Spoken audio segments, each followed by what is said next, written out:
Bonjour à tous, soyez les bienvenus dans ce nouvel épisode d'Ethos Podcast, la communication ou l'éloquence des leaders.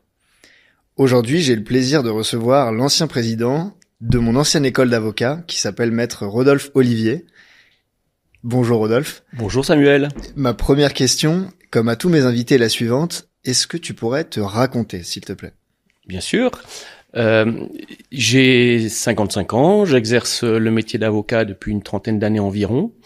Et si je rétropédale ma vie, je viens de l'Est de la France, de la Haute-Saône, plus particulièrement à côté de Vesoul. J'ai, pour faire rapidement mon cursus, j'ai effectué une partie de mes études à la faculté de droit de Dijon, où à l'époque j'ai pu valider ce qu'on appelait une maîtrise, maintenant un master 1 de droit des affaires. Ensuite, j'ai quitté Dijon pour Montpellier. J'y ai suivi le cursus du DESS master 2 aujourd'hui, droit et pratique des relations de travail du professeur Bernard Tessier. J'ai enchaîné sur l'école d'avocat à l'issue de mon master 2, j'ai fait l'école d'avocat de Montpellier. Ensuite, je suis revenu dans le centre de la France, à Clermont-Ferrand, où j'ai touché à mes premières armes de futur avocat, puisque j'ai eu la chance d'être accueilli dans un tout petit cabinet où j'ai appris beaucoup de choses sur l'activité judiciaire, et je salue Richard Lefebvre à cette occasion. Et puis après Clermont-Ferrand, s'est posé la question de savoir où je posais mes valises définitivement. Et j'ai eu cette chance d'être appelé par un cabinet parisien, le cabinet Barthélemy en l'espèce, puisque je suis un travailliste. J'y ai donc fait 2 ans, de 95 à 97, et en 97, j'ai changé de cabinet pour arriver dans le cabinet dans lequel j'évolue aujourd'hui, à savoir Bureau Francis Lefebvre à l'époque, devenu CMS Francis Lefebvre, avocat aujourd'hui. Et pour immédiatement revenir vers le présent sur les quelques dernières activités que j'ai pu exercer en sus de mon activité d'avocat. J'ai été membre du Conseil de l'Ordre du barreau des Hauts-de-Seine de 2014 à 2019, puis vice-président de l'EDAC, qui est une école que tu connais bien, de 2020 à 2021, puis la présidence de la dite école d'avocats à l'EDAC en 2022 et en 2023. Voilà, aussi rapidement que possible, les grandes étapes de mon parcours. Et moi, j'ai le souvenir d'un président de l'école de Versailles investi. Et le souvenir que j'ai avec toi, Rodolphe, c'est un jour, on est allé à Caen pour plaider pour les Ouïghours, un concours pour les droits de l'homme. Et je me souviens de ton soutien avec celui de monsieur le directeur Dumontet. Et c'était très chouette. Donc encore une fois, merci. Aujourd'hui, t'es associé du cabinet CMS Francis Lefebvre en droit du travail. Qu'est-ce que c'est ? Parce qu'il y a beaucoup d'avocats quand même qui écoutent ce podcast, ou d'étudiants, mais concrètement, c'est quoi le métier d'avocat et c'est quoi le métier d'un associé dans un cabinet pareil ? Alors, le métier d'avocat, c'est pas autre chose qu'un métier de chef d'entreprise. Et un chef d'entreprise, il a une activité technique, il a une activité commerciale et il a une activité administrative. L'activité technique d'un avocat, c'est précisément de pratiquer le droit. Alors, on peut le pratiquer de diverses manières. Il y a les plaideurs, ceux que l'on connaît le plus classiquement, que ce soit en pénal ou en civil ou dans d'autres disciplines encore. Et il y a les avocats qui ne plaident pas, ou peu, ou jamais, qui ont une activité quasi exclusivement dite de conseil, un petit peu comme des consultants en quelque sorte, et dont le quotidien est de répondre aux différentes questions, préoccupations juridiques des clients. Ça, c'est pour la partie technique. Il y a ensuite la partie commerciale, puisque sans clients, on fait pas de technique par définition. Et donc la partie commerciale consiste à rechercher la manière dont on peut approcher des prospects qui deviendront demain les clients, comment on les conserve, comment on les développe, comment on s'occupe d'eux, et ça concerne le quotidien, ça concerne demain, ça concerne après-demain, et si on se projette un petit peu, ça concerne l'activité qui sera la mienne dans 5 ans, dans 10 ans, dans 15 ans. Et enfin, il y a une activité purement administrative. Comme un chef d'entreprise, il faut faire tourner un cabinet, comme on le dit assez trivialement. Ça veut dire quoi? Ça veut dire qu'il faut gérer son effectif, il faut gérer l'absentéisme, il faut motiver ses collaborateurs, il faut s'occuper de toute la partie purement technico-administrative. Ça passe par les charges sociales, ça passe par un certain nombre de missions de ce type-là, ça passe par la facturation de nos clients, etc. Voilà. Donc, réunis, un chef d'entreprise avec du commercial, avec de la technique et avec de l'administratif. Juste pour que les gens comprennent bien, CMS Francis Lefebvre, c'est un des plus gros cabinets français. Est-ce que tu peux nous donner quelques chiffres pour que les gens se représentent ce que c'est? Alors, Francis Lefebvre, c'est à peu près 200 millions d'euros de chiffre d'affaires. C'est 750 personnes en tout, dont 450 avocats. Okay. Et le cabinet français qui appartient à ce réseau CMS, qui s'appelle donc CMS Francis Lefebvre Avocat, est intégré donc dans le réseau qui s'appelle CMS et CMS évolue dans le monde entier où là on retrouve effectivement plusieurs milliers d'avocats dans tous les pays du monde. Excellent.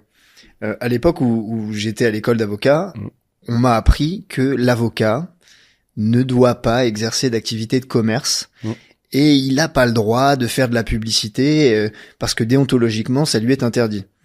La question que je vais te poser, Rodolphe, c'est comment concrètement trouve-t-il des clients, comment développer son activité quand on est associé comme toi et qu'on doit donner du travail à une équipe plus large, ou comment est-ce qu'on trouve ses premiers clients? C'est un cours qu'on donne ensemble à l'EDAC d'ailleurs, et ça fait un petit lien. Absolument. Alors les choses sont un peu différentes selon que je suis jeune collaborateur ou selon que je suis associé déjà bien intégré dans la profession. Lorsque je suis jeune collaborateur, je crois qu'il faut faire les choses dans l'ordre.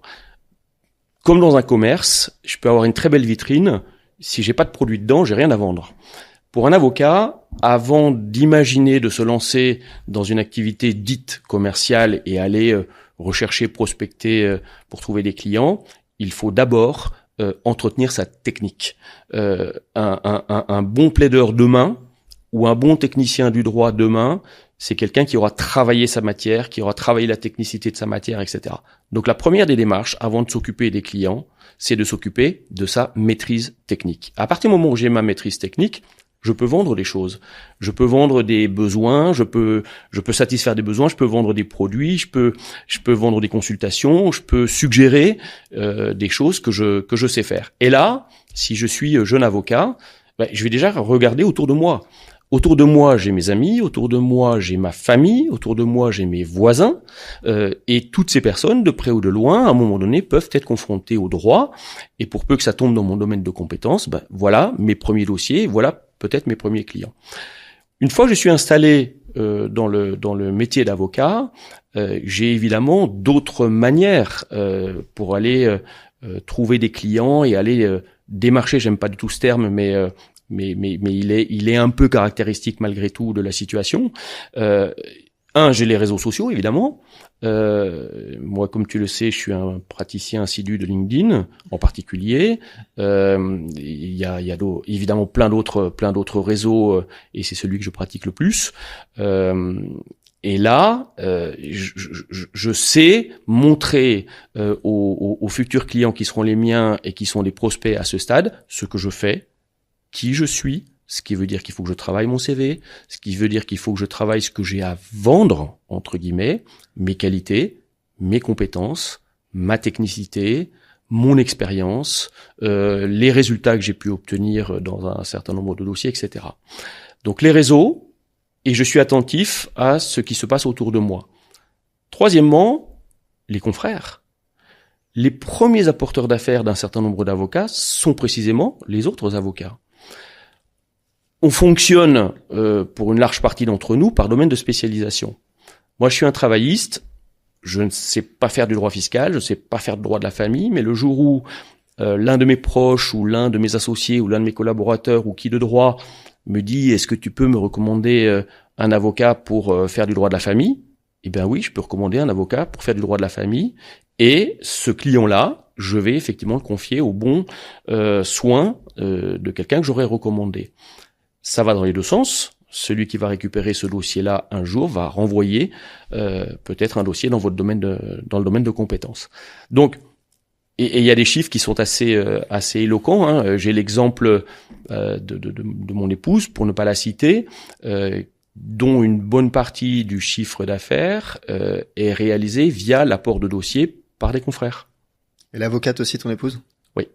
Les avocats, comme les médecins, se marient entre eux. Méfiez-vous de vos camarades sur les bancs de la fac. Ok.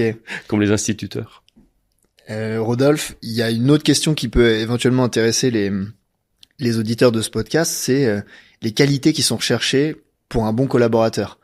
Toi, chez CMS, qu'est-ce que tu attends d'un bon collaborateur et comment est-ce que eux, ils peuvent apprendre à se vendre? S'ils veulent pas forcément créer leur cabinet ou représenter leur cabinet dans des cercles pour essayer d'apporter du business, ils peuvent aussi vendre leurs pratiques à des cabinets. Qu'est-ce qui est attendu de la part d'un cabinet comme le tien, comme qualité, comme savoir-être, comme savoir-faire? On t'écoute. J'attends plusieurs choses. La première des choses, j'attends une forme de dynamisme. J'ai besoin de pouvoir composer avec un collaborateur qui me montre qu'il est intéressé par la matière, qu'il est intéressé par la structure, qu'il est intéressé par la clientèle, qu'il est intéressé par tout ce qui se passe autour de notre cabinet, autour de la profession d'avocat. Donc un vrai dynamisme, y compris sur le plan attitude, posture et comportement. Deuxièmement, beaucoup de rigueur, évidemment. C'est un métier où on n'a pas souvent le droit à l'erreur. C'est un métier où on est contraint par des délais, on est contraint par un certain nombre de formalités. Et donc, je dois pouvoir compter sur mon collaborateur pour respecter ces délais, attirer mon attention sur telle obligation qui doit l'être dans un délai contraint, etc. Troisièmement, j'attends qu'il soit curieux. Et j'attends qu'il s'intéresse à autre chose que le droit pur. Un bon avocat, et quand j'étais jeune aussi, et donc j'ai connu ça, un bon avocat, c'est pas quelqu'un qui fait que du droit en fait. C'est quelqu'un qui s'intéresse aux autres. C'est quelqu'un qui a une empathie, une bienveillance, j'y reviendrai peut-être un peu plus tard. Et c'est quelqu'un qui s'intéresse à la société dans sa globalité, qui s'intéresse à la culture économique, à la littérature, etc. Et à partir du moment où j'ai un collaborateur dynamique, rigoureux, curieux et qui s'intéresse à autre chose et voire beaucoup d'autres choses que le seul métier d'avocat, c'est le collaborateur idyllique. Super. De mon point de vue. Quelle est la place du coup donc on comprend qu'il y a des hard skills et c'est la première chose à faire, c'est d'avoir une technique. Sans avoir une technique, sans avoir quelque chose à vendre et maîtriser votre discipline, il y aura forcément un problème. Et derrière, moi ce qui m'intéresse, et j'ai senti une petite carence dans le domaine des études de droit notamment, c'est les soft skills. Quelle est la place des soft skills dans le métier d'avocat? Toi, tu es associé, tu as une relation client à nourrir, tu as des équipes à fédérer. Et pour les jeunes avocats qui veulent développer, c'est comment est-ce qu'on peut apprendre ces soft skills et quelle est la place de ces soft skills? Alors, premièrement, les soft skills, on en a beaucoup en nous, en fait. Parfois, on les ignore, mais souvent, on en a beaucoup.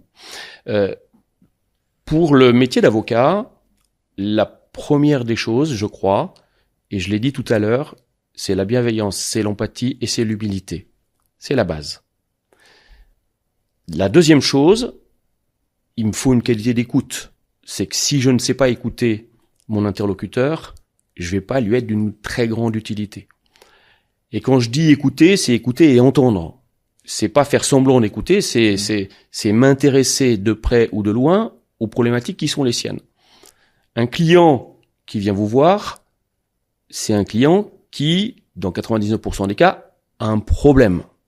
Il a donc besoin de vous livrer son problème, il a besoin d'être entendu sur ce que vous avez à dire par rapport au problème en question. La troisième qualité, on l'a dit, c'est évidemment la technique. Si j'ai pas de technique, je vais pas pouvoir être utile à mon client.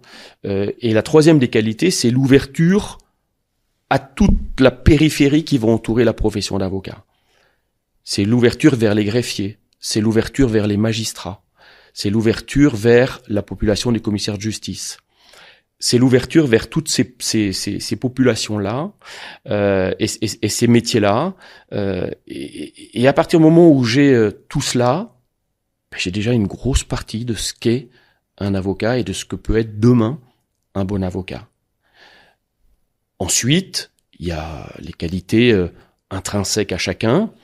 Je peux être un très bon orateur, ou je peux davantage me réfugier derrière l'écrit, auquel cas, peut-être que je serai plus à l'aise sur la matière publique, ou que je serai plus à l'aise sur la matière pénale ou la matière civile. Ça, ce sont mes qualités qui vont me permettre de me conduire vers telle ou telle discipline plutôt qu'une autre. Mais lorsque j'ai tout ça, j'ai déjà un peu les fondamentaux du bien fonctionner ou de la manière de bien fonctionner sur le métier d'avocat. Donc, on passe un petit message à nos amis avocats, jeunes avocats ou élèves avocats. Ne vous reposez pas à 100% sur votre technique. Vous allez avoir besoin de votre regard, de vos oreilles, de votre cœur pour sentir les personnes en face de vous. Et il va falloir aussi leur parler leur langue. Et j'en arrive à un point, on avait bien rigolé une fois là-dessus, c'était sur la vulgarisation. Absolument. La capacité que vous avez, certains avocats, à vous faire comprendre pour certains, ou à parler un langage sibyllin pour néophyte, un truc incompréhensible de sorcier. Comment est-ce qu'on fait pour gagner la confiance d'un client et pour lui parler sa langue et qu'il comprenne des concepts techniques avec un langage simple? Alors tu fais bien de le souligner. Quand on interroge les personnes dans la rue et qu'on leur demande ce que vous attendez d'un avocat, il y a 3 choses qui ressortent devant toutes les autres. La première, c'est la disponibilité de l'avocat. La deuxième, c'est je dois comprendre ce que me dit mon avocat. Et la troisième, c'est le sujet des honoraires. Je dois comprendre quel va être le niveau de facturation. Mettons celui-là de côté. Restons sur les 2 premiers. La disponibilité, c'est effectivement la capacité que peut avoir un client de pouvoir vous solliciter. Et quand il vous sollicite, c'est qu'il a un sujet, c'est qu'il a un problème et qu'il veut une solution. Et donc, il faut répondre autant que possible, le plus rapidement possible à la problématique posée et à la question qui est posée, quitte à faire un petit message d'attente. Je suis pas disponible pour l'instant, je vous rappelle un petit peu plus tard. Et là, ça rassure le client, ça s'appelle la qualité de service. Je m'occupe de mon client, je montre que je suis là, je montre que je suis avec lui. Ça, c'est le sujet de la disponibilité. Le deuxième sujet, qui est le plus important encore, c'est le sujet de la vulgarisation. Mon client, quand il vient me voir, il a besoin de comprendre exactement ce que je vais lui dire. Parfois, il m'arrive, parce que les techniques sont parfois un peu trop savantes, il m'arrive de faire un dessin, tout simplement. Avec un dessin, on peut faire comprendre beaucoup de choses. Et je parle souvent, pour les civilistes, de l'usufruit et de la nue propriété. Quand on fait le pommier avec les pommes dans le verger, on comprend tout de suite ce que peut être la nue propriété et l'usufruit en fonction de je suis l'un ou je suis l'autre des 2 côtés. Tu peux nous expliquer ou pas? Parce que je pense que ça, c'est vraiment une blague de juriste et tous ceux qui ont fait du droit des biens, ils vont comprendre, mais pas les autres. Très simplement, je suis propriétaire de l'arbre et je suis pas forcément propriétaire des pommes. Donc je peux venir ramasser les pommes d'un pommier qui ne m'appartient pas, mais le pommier, il m'appartient. Donc j'ai la nue propriété où j'ai l'usufruit, je peux aller cueillir les pommes et je suis quoi qu'il en soit propriétaire de mon pommier, mais n'importe qui peut venir cueillir mes pommes. Et pour un appartement, les pommes, c'est les loyers. Exactement. Et la cession de cet appartement, c'est le pommier. Exactement. Et il est trop facile de s'exprimer avec beaucoup de juridisme pour montrer qu'on est savant, pour montrer qu'on sait les choses, pour montrer que on est un peu au-dessus de la personne. Non, en fait, c'est tout l'inverse. Celui qui est en face de nous ou celle qui est en face de nous, elle a besoin de ressortir d'un rendez-vous ou de ressortir d'une visioconférence en disant « j'ai compris ce qu'il m'a dit ». Peut-être que l'avocat moderne, c'est celui-là. Celui qui ne met pas à distance par ego, je sais pas, et qui arrive à se rapprocher. Et j'ai envie de faire un clin d'œil à tous mes amis dirigeants de start-up ou d'entreprises innovantes. C'est exactement la même chose avec le langage franglais.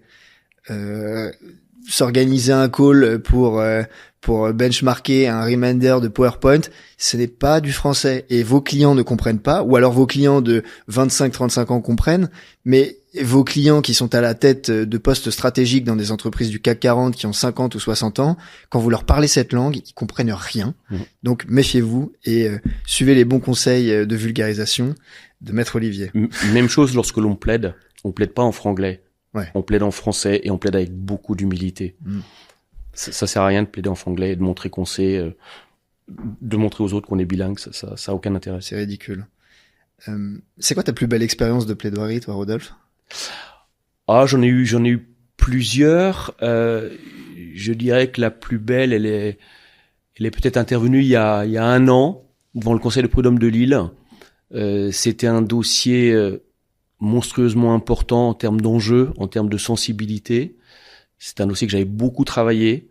Mes clients étaient présents dans la salle d'audience, ce qui met une petite pression supplémentaire, J'imagine. évidemment.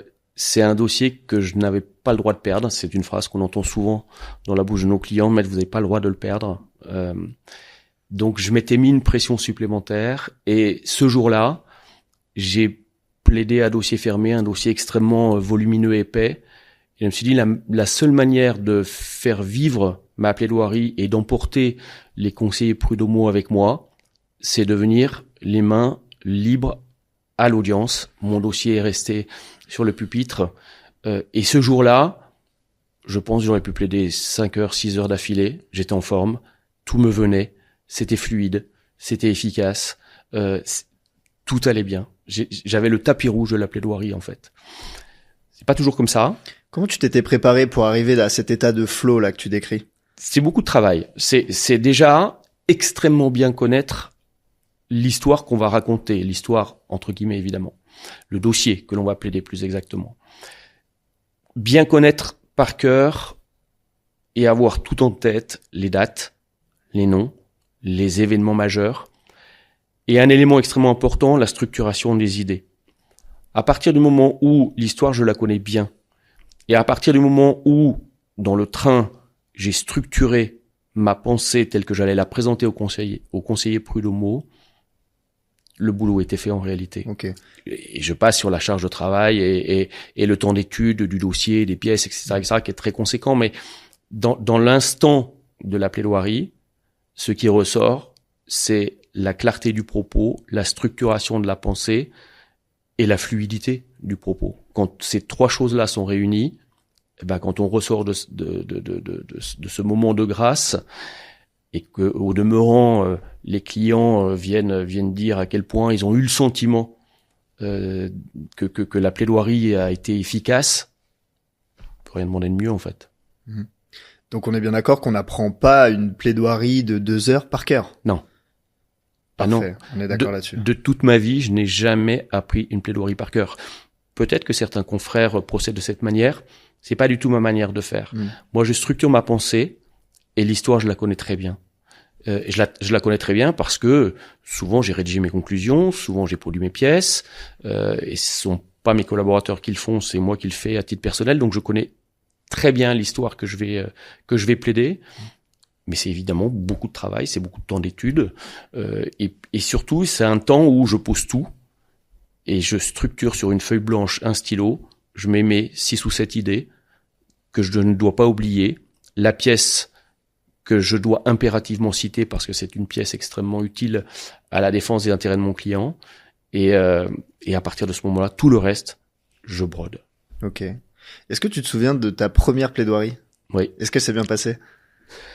Ça s'est très bien passé parce que, en fait, au départ, on a une appréhension terrible. Ouais. Et on compense cette appréhension terrible par le fait qu'on a beaucoup travaillé le dossier.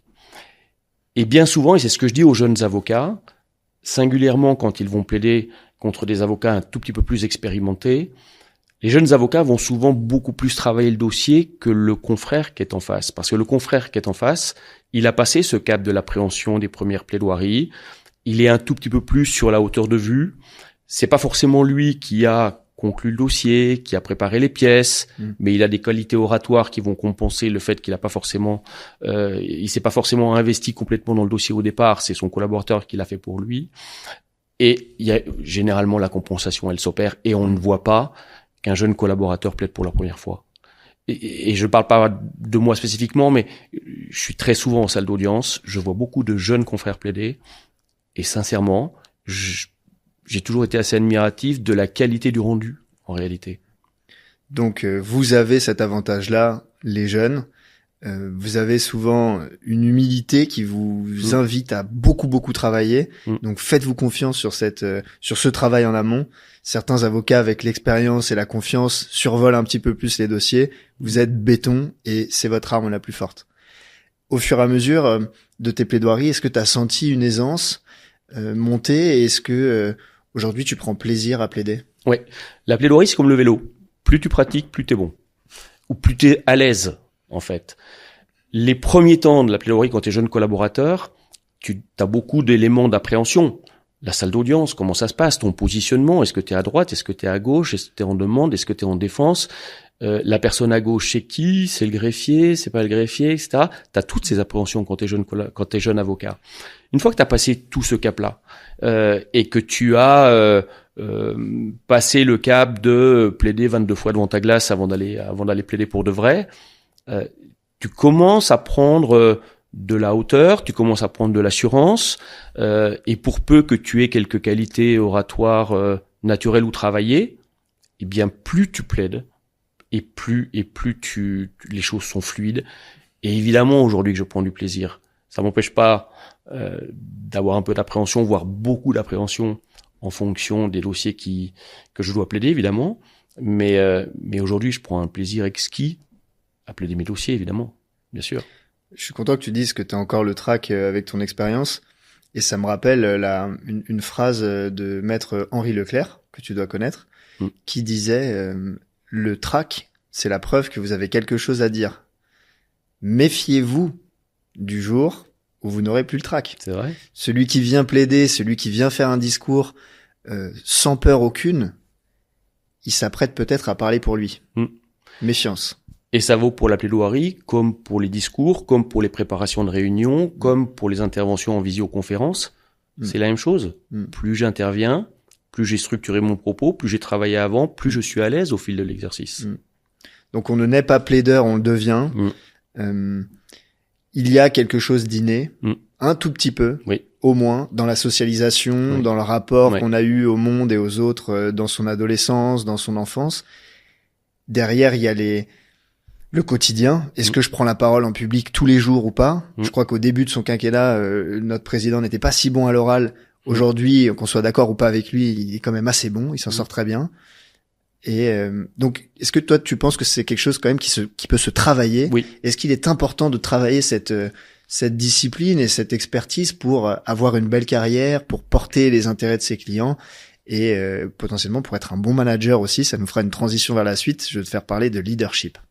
Oui, je pense que c'est important de travailler, c'est important de parler devant les autres, y compris devant ses proches en fait. Notre premier public sont nos parents, sont nos frères, sœurs, sont nos amis, et eux peuvent avoir un jugement objectif sur les tics de langage, parce qu'on a tous de près ou de loin des tics de langage, sur l'évolution de la voix, sur l'intensité de la voix, sur les silences qu'il faut faire respecter ou ne pas faire respecter. Il est arrivé parfois de plaider devant un magistrat qui s'assoupit.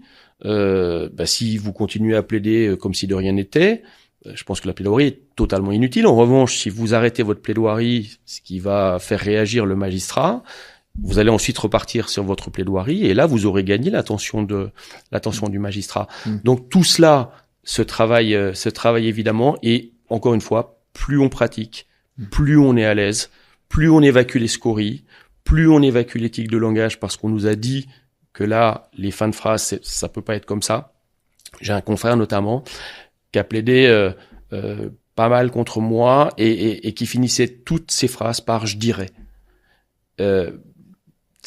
Au bout de 30 secondes, ça commence à lasser en fait. Donc ces éléments de langage-là, si vous n'avez pas quelqu'un qui vous dit ça serait beaucoup plus agréable à l'écoute, ça serait beaucoup plus agréable à l'oreille si vous gommez ça, si vous retirez ça, si vous faites des phrases plus courtes, si vous faites des phrases avec quelques punchlines, si vous faites une bonne entame de plaidoirie et pas quelque chose de très générique, etc. Tout ça se travaille, évidemment. Parfait. Rodolphe, quand tu as commencé ta carrière, t'étais pas forcément manager. Non. Aujourd'hui, associé chez CMS, je suis sûr que tu as une équipe et tu as des rendez-vous avec tes associés pour définir la vision, la stratégie. Tu as dû rencontrer aussi dans ta vie des gens qui t'ont inspiré de par leur leadership. C'est quoi le leadership selon toi? Alors, le leadership, c'est la capacité, de mon point de vue, c'est ma définition, c'est la capacité à faire briller les autres. Moi, le but du jeu pour mes collaborateurs, c'est que je vois plus souvent mes collaborateurs sur le devant de la scène que moi.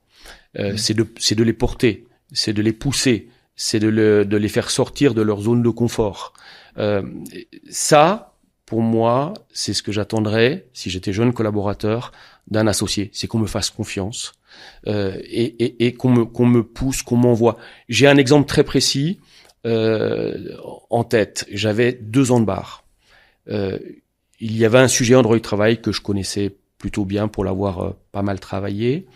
Et je fais un rendez-vous avec mon boss de l'époque, qui était associé.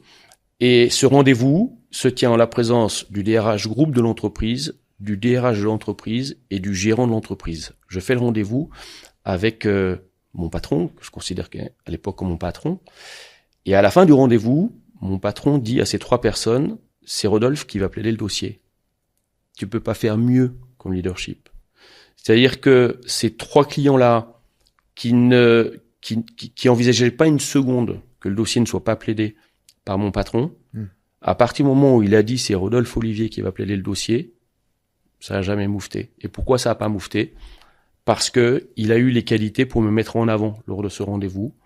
Il a su me pousser et il a su les convaincre de ce que l'homme de la situation pour ce dossier-là, du haut de mes 2 ans de présence et de mes 2 ans de bar, c'était Rodolphe Olivier. Et c'est ça le leadership en fait, c'est faire briller les autres. C'est très beau. Toi, tu manages combien de personnes chez CMS aujourd'hui? Alors j'ai 2 collaborateurs qui me sont dédiés complètement, mais en réalité dans mon activité nous sommes 5 associés dans mon équipe pardon. Nous sommes 5 associés, bientôt 6 associés dans une semaine, je croise les doigts pour elle. Ouais. On est une équipe d'une vingtaine d'avocats. Et on a vocation à travailler avec tous les autres, qu'ils soient jeunes, moins jeunes, seniors, counsel, de l'équipe. Donc, en tout cas, pour moi, j'en ai deux à moi, avec lesquels je travaille à temps plein, et j'ai la possibilité de faire travailler d'autres avocats de mon équipe, évidemment. Ça me fait, ce sera la dernière question avant le petit jeu et la carte blanche de fin de podcast. Là, tu me dis, je croise les doigts pour ma future associée. On en avait déjà un petit peu parlé.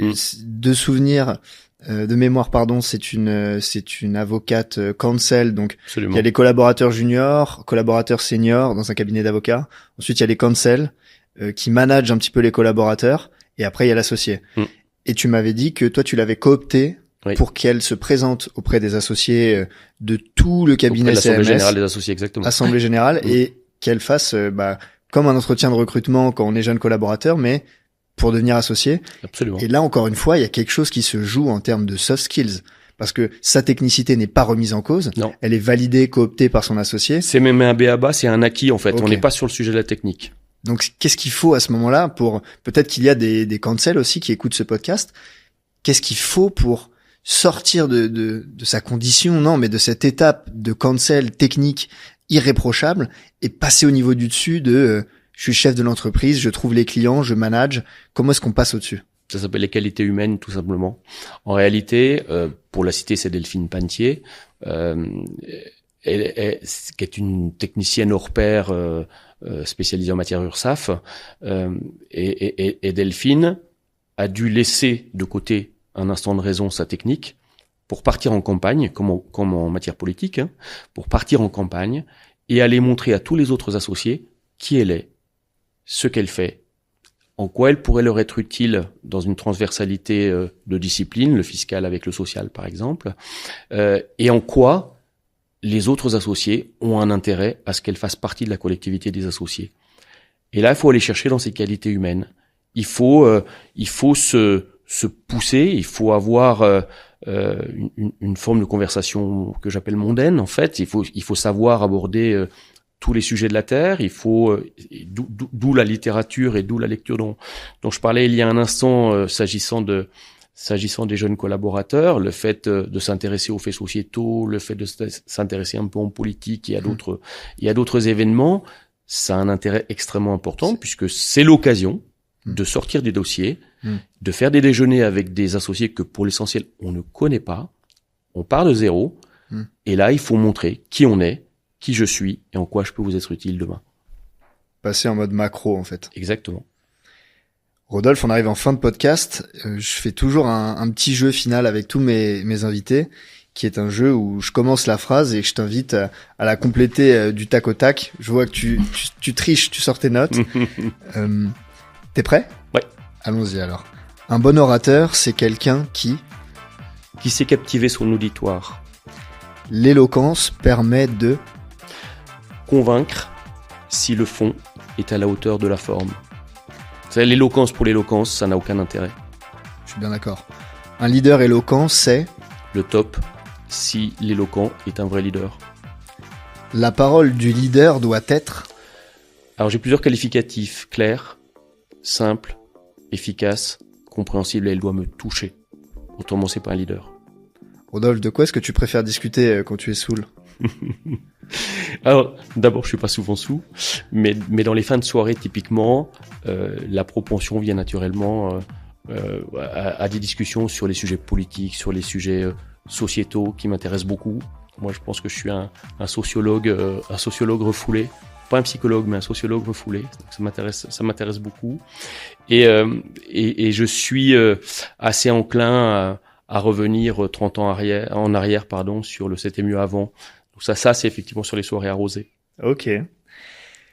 Ce côté sociologue refoulé, il fait une super transition avec ta carte blanche. Comme tous les invités d'Ethos Podcast, je te donne 2 minutes pour raconter absolument ce que tu as envie aux auditeurs de ce podcast. La parole est à toi. Alors, j'ai envie de leur dire que chacun a sa chance d'où qu'il vienne. J'ai envie de leur dire que on peut être issu comme moi d'un milieu modeste. Je suis le seul avocat de ma famille, il n'y a pas un juriste dans ma famille. Je viens du fin fond de la Haute-Saône. Parents très modestes, je me suis construit tout seul. Et je me suis construit tout seul grâce aux qualités fondamentales que mes parents m'ont données. Et au premier rang de ces qualités-là, c'est la force de travail. Mes parents m'ont toujours dit, pour réussir, il faut travailler. Le premier message que je voudrais donner à tous ceux qui nous écoutent, c'est le travail et rien que le travail. Sans travail, ça marche pas. On peut être très talentueux, sans travail, ça va pas fonctionner longtemps. Ça fonctionnera un peu, mais ça fonctionnera pas longtemps. Et je voudrais juste faire un tout petit témoignage en matière de méritocratie. Je viens de le dire, je suis issu d'une famille très modeste, pas de réseau, je me suis construit tout seul. J'entends souvent que l'ascenseur social, il est bloqué au rez-de-chaussée. Mais je vois aussi souvent que peu montent dans l'ascenseur social en réalité. Et que je suis monté dans l'ascenseur social, il est monté parce que j'ai travaillé, parce que je me suis intéressé à beaucoup de choses, parce que je suis curieux, parce que j'aime communiquer avec les autres, j'aime voir plein de choses, j'aime m'intéresser à plein de choses.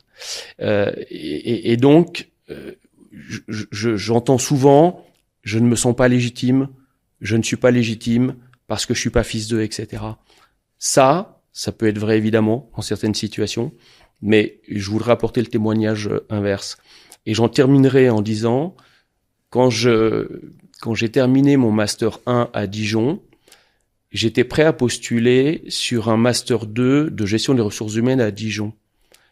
Quand j'ai fait l'entretien d'embauche, de recrutement pour ce Master 2, le directeur me dit vous avez un très beau CV, c'est très bien, Mais vous savez, pour rentrer dans mon Master 2, il faut avoir un nom.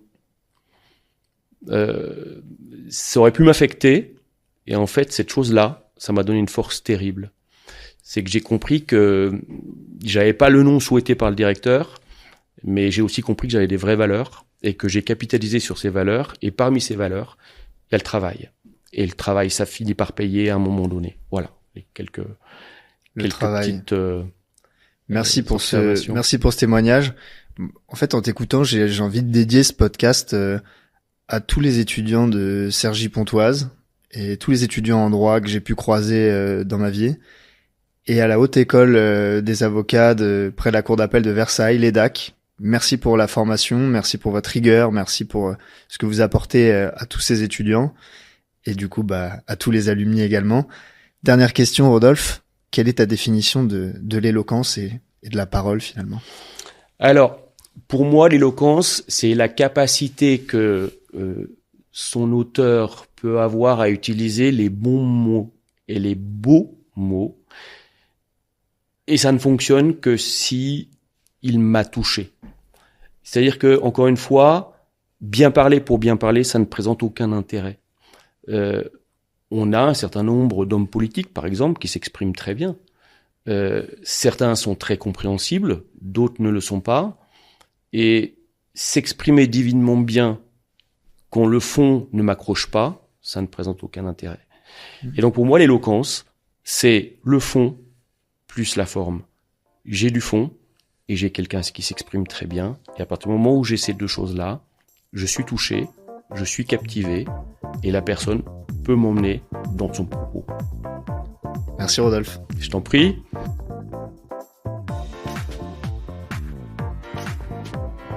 Chers auditeurs, un grand merci pour votre écoute.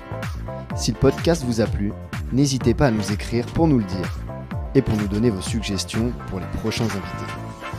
Si l'éloquence est un défi que vous voulez relever, je vous invite à visiter notre page internet ethosentreprise.com et à nous suivre sur les réseaux sociaux LinkedIn et Instagram. Vous y trouverez des conseils réguliers publiés par notre équipe d'experts. L'ensemble du cabinet Ethos et moi-même, nous tenons à votre disposition et vous encourageons vivement à relever le défi de l'oralité. Et n'oubliez pas, sans plaisir, pas d'excellence. Go Ethos!